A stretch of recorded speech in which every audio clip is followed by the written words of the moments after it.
Pertanyaan kebanyakan teman-teman para anggota di pejuang psikosomatik maupun di berbagai komentar biasanya masih merupakan gejala, ya.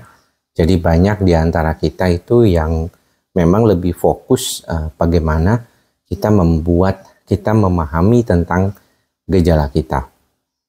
Dan ada sebagian dari teman-teman yang mungkin terlalu berfokus pada diagnosis. Padahal kita tahu sendiri bahwa diagnosis itu mungkin bisa sama. Contohnya, didiagnosis gangguan cemas menyeluruh atau bahasa Inggrisnya Generalized Anxiety Disorder.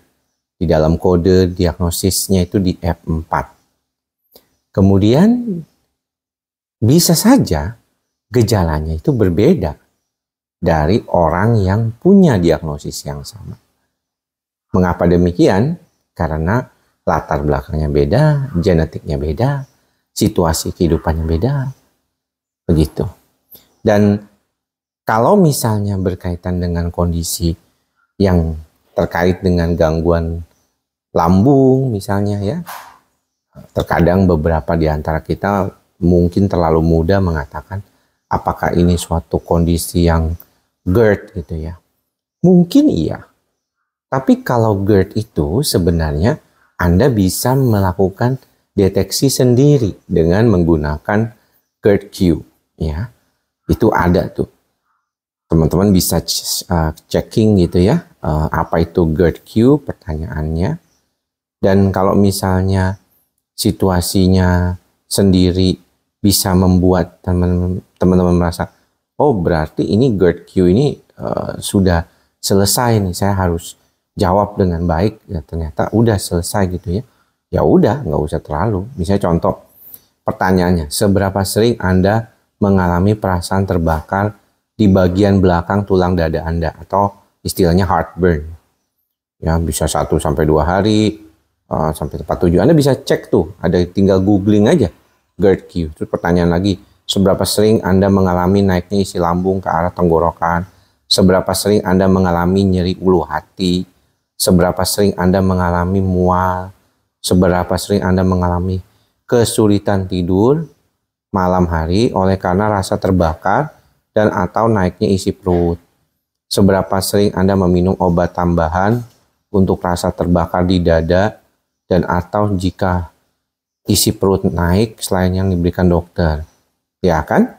Kalau dipikir-pikir, gejala-gejala yang terkait dengan GERD ini di dalam GERD-Q ini nggak ada tuh yang berkaitan dengan gangguan kecemasan ya.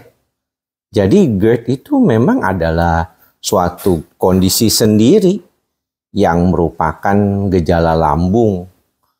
Jadi itu ada gejala yang terus-menerus, rasa panas di dada tuh, regurgitasi isi lambung naik ke atas.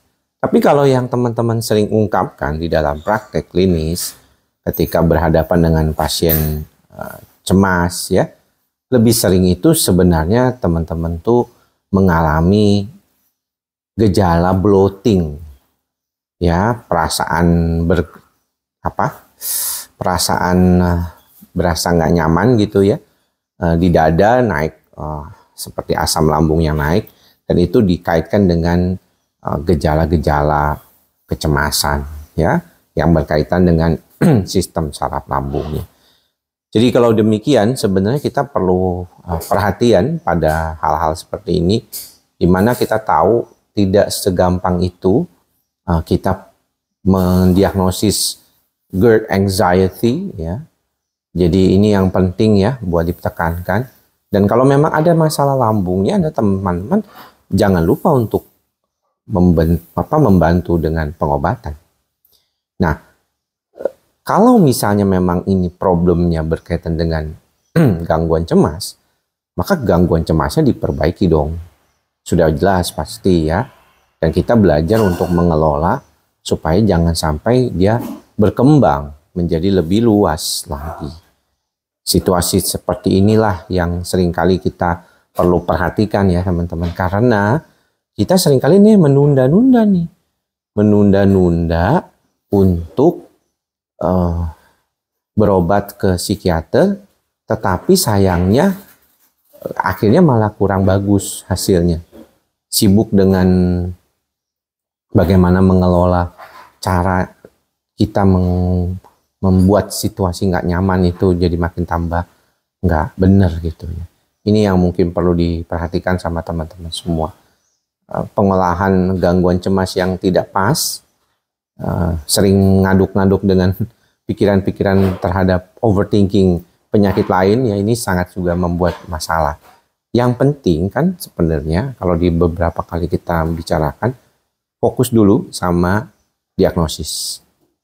Kemudian lihat gejalanya, ya tentunya. Gejala ini kan yang biasanya menakutkan, itu berhubungan sama jantung dan paru-paru, sama lambung. Lambung kan sudah dibilang, itu tidak akan menyebabkan mati. Apalagi kalau tidak ada apa-apa.